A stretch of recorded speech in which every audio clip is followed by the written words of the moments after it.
Video kali ini adalah video lanjutan dari tata cara mengurus dokumen pernikahan dengan orang Taiwan tanpa calo, dan ini adalah part yang kedua. Nah, part yang kedua ini sedikit panjang ya, karena kita harus mengubah KK, KTP, paspor, dan juga kita harus pergi ke Jakarta untuk legalisir beberapa dokumen, dan ada juga yang harus diterjemahkan ke dalam bahasa Mandarin. Jadi langsung aja ya. Oke, yang pertama, kalian sudah menikah dan sudah mendapatkan buku nikah. Jadi kalian harus mengganti KTP dan KK kalian menjadi berstatus sudah menikah. Nah, kalau kakak aku kemarin aku pisah dari kakak yang sebelumnya. Jadi aku sudah menikah, tapi di tulisan sudah menikah itu aku cuma sendiri. Maksudnya kakaknya aku hanya sendiri karena suami aku kan orang Taiwan ya. Jadi dia masih belum punya kitas, jadi dia masih belum bisa didaftarkan di KK gitu. Untuk mengubah status di KK dan KTP itu kita membutuhkan waktu sekitar 1 minggu. Ya, 1 minggu kerja. Untuk cara-caranya kalian bisa searching sendiri ya. Nggak terlalu susah juga karena mengurusnya itu juga di kelurahan kalau nggak salah ya. Di kelurahan. Setelah kalian mendapatkan KTP dan kakak yang berstatus sudah menikah, kalian harus pergi ke Disdukcapil untuk mengurus surat keterangan sudah menikah atau akte nikah. Gunanya nanti itu untuk pengajuan interview nikah di TETO juga. Jadi setelah dapat setelah dapat KTP berstatus menikah, kalian wajib pergi ke Disdukcapil untuk mengurus surat keterangan sudah menikah. Dan untuk mendapatkan surat ini kalian juga harus menunggu sekitar 1 minggu. Yang kedua, kalian harus bikin paspor umum 48 halaman.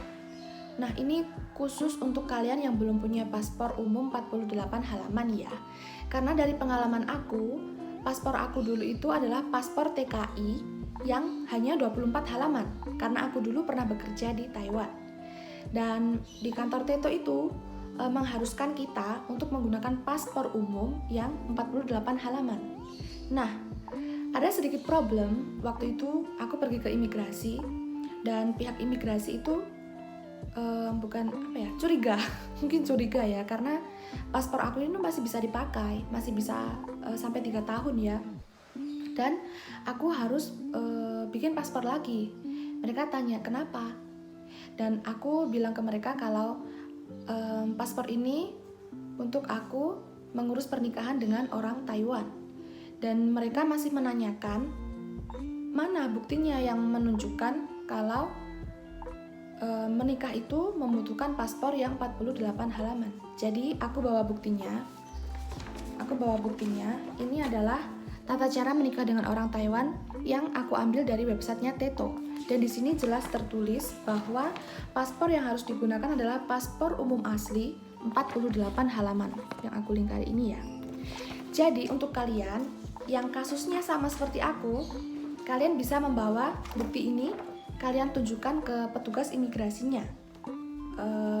Kalau kita itu memang benar-benar butuh paspor ini untuk mengurus dokumen pernikahan kita. Waktu itu mereka masih ngecek ini asli atau enggak, sampai aku tunjukin juga website TETO ke mereka, dan akhirnya mereka menyetujui dan membolehkan aku untuk membuat paspor yang 48 halaman itu.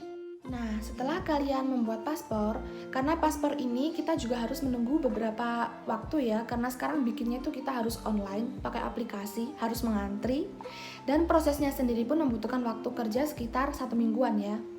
Sambil menunggu proses paspor ini jadi, kita harus menerjemahkan surat keterangan menikah kita yang dari Disdukcapil tadi. Kita harus mengubahnya ke dalam bahasa Mandarin melalui penerjemah resmi yang sudah diakui oleh TETO. Dan aku merekomendasikan kalian penerjemah yang ada di Surabaya ataupun yang ada di Jakarta. Akan aku tulis di bawah sini. Ini adalah penerjemah resmi yang sudah diakui oleh TETO. Dan waktu itu aku pernah melihat orang yang mengajukan dokumen ke Teto diterjemahkan, tapi bukan melalui penerjemah resmi yang ditulis di bawah sini. Jadi itu dengan Teto ditolak karena itu tidak sesuai dengan standar mereka. Jadi daripada kalian menghamburkan uang dengan penerjemah yang masih belum diakui oleh Teto, jadi lebih baik kalian langsung hubungi penerjemah yang sudah diakui oleh Teto ini. Ketiga, apabila paspor kalian sudah jadi, surat keterangan menikahnya sudah dilegalisir, kalian harus pergi ke Jakarta untuk melegalisasi dokumen kalian di Kemenkumham dan juga di Kemenlu. Ini syarat wajib ya. Dan untuk dokumen-dokumen yang harus kalian legalisir adalah yang pertama, surat keterangan belum menikah. Nah, surat keterangan belum menikah yang kita bikin sebelum kita menikah dulu, dan surat keterangan menikah yang berbahasa Indonesia, surat keterangan sudah menikah yang sudah kita terjemahkan ke dalam bahasa Mandarin, SKCK dari Mabes Polri ya, ingat harus Mabes Polri, dan akta lahir kita. Jadi ada 5 dokumen yang harus dilegalisasi di Kemenkumham dan di Kemenlu. Yang nggak kalah penting, kalau kalian masih belum punya SKCK, kalian harus bikin SKCK dulu di Mabes Polri ya. Jadi di Mabes Polri ini SKCK kalian 1 hari aja tuh udah bisa jadi. Nah, dari pengalaman aku, karena domisili aku kan di Malang dan Mabes Polri-nya Kemenkumham dan juga Kemenlu ada di Jakarta. Dan sebelum pergi ke Kemenlu atau Kemenkumham itu kita harus cek dulu dokumen kita, siapa yang menandatangani dokumen kita, apakah dia itu sudah terdaftar di websitenya Kemenkumham dan Kemenlu. Jadi ada satu cara, jadi kita harus memasukkan dokumen kita ke websitenya Kemenkumham. Ada di sini, kalian tinggal masukkan aja, nanti kalian dapat username dan itu akan dikirim ke email kalian. Apabila sudah, kalian bisa login, kalian masukkan dokumen kalian, mau dilegalisasi ke negara tujuan mana, kalian pilih aja Taiwan, dan kalian ketik nama pejabat yang menandatangani dokumen kalian. Apabila kalian ketik dan di kolom websitenya itu sudah ada nama mereka, jadi itu sudah terdaftar. Dan kalau sudah terdaftar, kalian tidak perlu pergi ke notaris terdekat untuk menotariskan dokumen kalian. Jadi kalau sudah ada di Kemenkumham, kalian bisa langsung pergi ke Jakarta untuk melegalisasi dokumen kalian. Dan sebelum legalisasi, aku tekankan lagi ya, karena aku masih belum punya SKCK, jadi aku ngurus SKCK dulu di Mabes Polri. Alamatnya ada di sini. Setelah kalian dapat SKCK Mabes Polri, kalian bisa langsung pengajuan legalisasi dokumen ke Kemenkumham.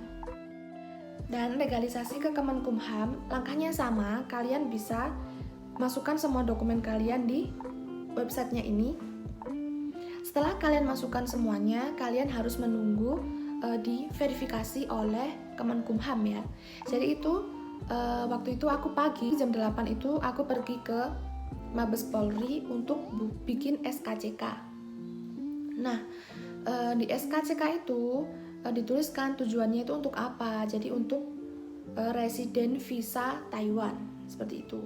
Jadi waktu itu aku nggak terlalu lama juga sih, aku jam 8 ngurus itu sekitar jam 10 sudah jadi ya, karena waktu itu nggak terlalu banyak orang yang ngurus, nggak terlalu antri. Dan setelah aku dapat SKCK-nya, aku langsung balik ke hotel, aku langsung masukin semua dokumennya di websitenya Kemenkumham di sini. Dan itu nanti akan ada verifikasi yang memberitahu kita apakah dokumen kita itu terverifikasi atau masih ditolak. Tapi kebanyakan sih langsung diverifikasi ya. Jadi aku jam 10 pagi itu masukin dokumennya. Dan jam 4 sore ini aku dapat email yang memberitahu aku bahwa semua dokumen aku sudah terverifikasi dan harus membayar ke teller bank yang sudah ditentukan oleh mereka. Dan satu dokumennya itu 50.000. Jadi keesokan harinya lagi jam 8 pagi aku pergi ke kantornya Kemenkumham di sini. aku pergi ke teller karena di dalam Kemenkumham itu ada satu teller bank. Jadi kita bisa bayar di sana sambil menunjukkan emailnya tadi ini kita tunjukkan ke mereka. Lalu setelah kita bayar, kita antri dan kita bisa ambil stiker legalisasinya itu dari mereka. Dan biasanya stikernya itu kita tempel di belakang dokumen kita di pojok bagian kiri atas. Seperti itu. Nah, setelah legalisasi dokumen ke Kemenlu sudah berhasil, kalian bisa lanjut ke step berikutnya, yaitu legalisasi dokumen ke Kemenlu. Nah, legalisasi dokumen ke Kemenlu ini kita harus menggunakan satu aplikasi, yaitu legalisasi dokumen. Dan kelemahannya, aplikasi ini hanya bisa digunakan di Android. Kalau di iOS, aku kurang tahu ya, karena aku cari-cari di Google, cara-caranya itu tadi harus pakai aplikasi yang hanya ada di Android. Tapi mungkin kalian bisa cari lagi atau telepon langsung ke kantor Kemenlu. Kalian tanya, apa boleh sih kalian langsung mengurus ke Kemenlu? Bagaimana caranya? Seperti itu. Di sini ya. Nah, terakhir, kalau kalian sudah dapat notifikasi dari Kemenlu, usahakan kalian langsung membayar biaya legalisasinya hari itu juga.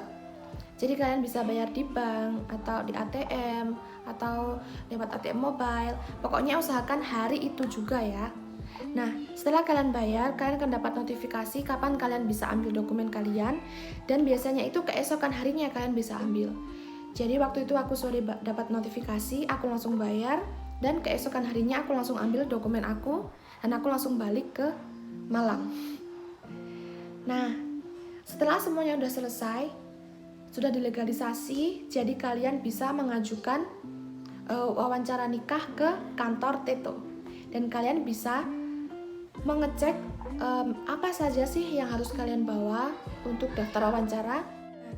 Kalian bisa cari di websitenya kantor Teto apa aja sih syarat yang kalian perlukan untuk mengajukan wawancara nikah di kantor Teto.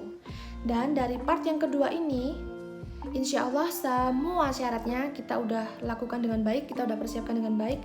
Jadi kita tinggal tunggu aja kapan jadwal wawancaranya. Oke, semangat untuk kalian, lancar selalu. Sampai jumpa di video selanjutnya ya.